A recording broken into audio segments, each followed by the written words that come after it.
Bonjour à tous. Aujourd'hui, je voudrais attirer votre attention sur un thème très important. Ce thème est intitulé T-O-U-T, tout. Pour certaines personnes, cela peut sembler trop aléatoire ou abstrait, mais je vous garantis que c'est plus concret que vous ne le pensez.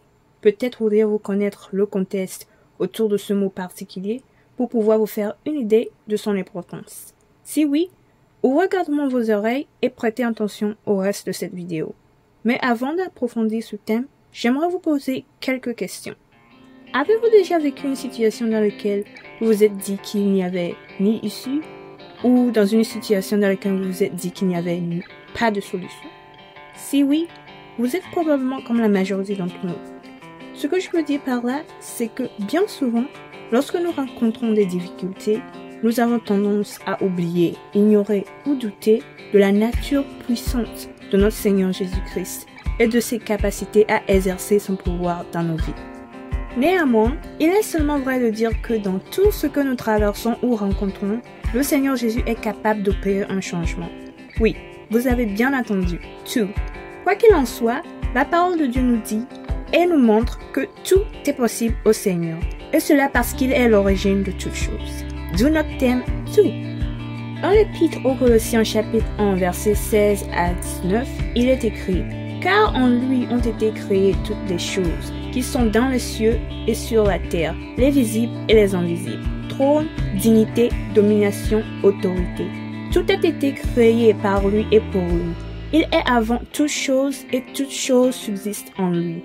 Il est la tête du corps de l'Église. Il est le commencement, le premier-né d'entre les morts, afin d'être en tout le premier. Car Dieu a voulu que toute plénitude habitât en lui.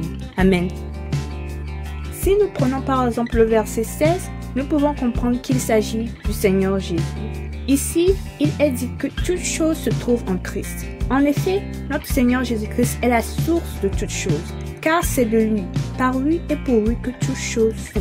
Ce verset parle aussi fort à ceux qui sont incroyants, que Jésus-Christ est le Seigneur, le seul maître de tout et le bon pourvoyeur.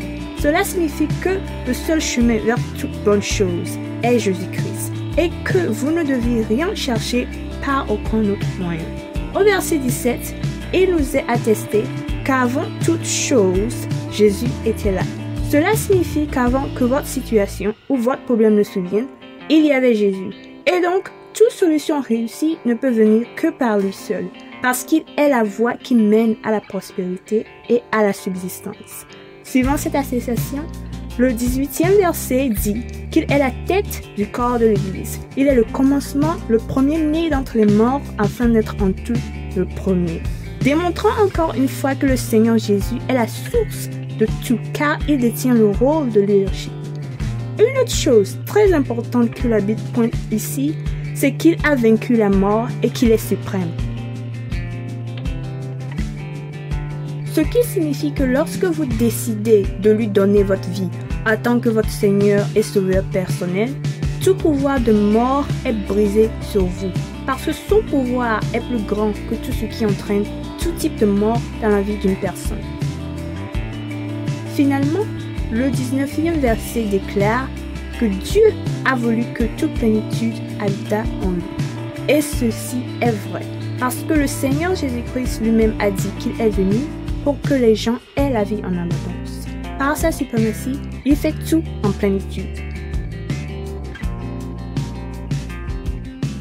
Par exemple, si vous priez pour une guérison physique ou spirituelle, ou dans d'autres cas pour la rédemption et la grâce, le Seigneur Jésus vous l'accordera dans sa plénitude.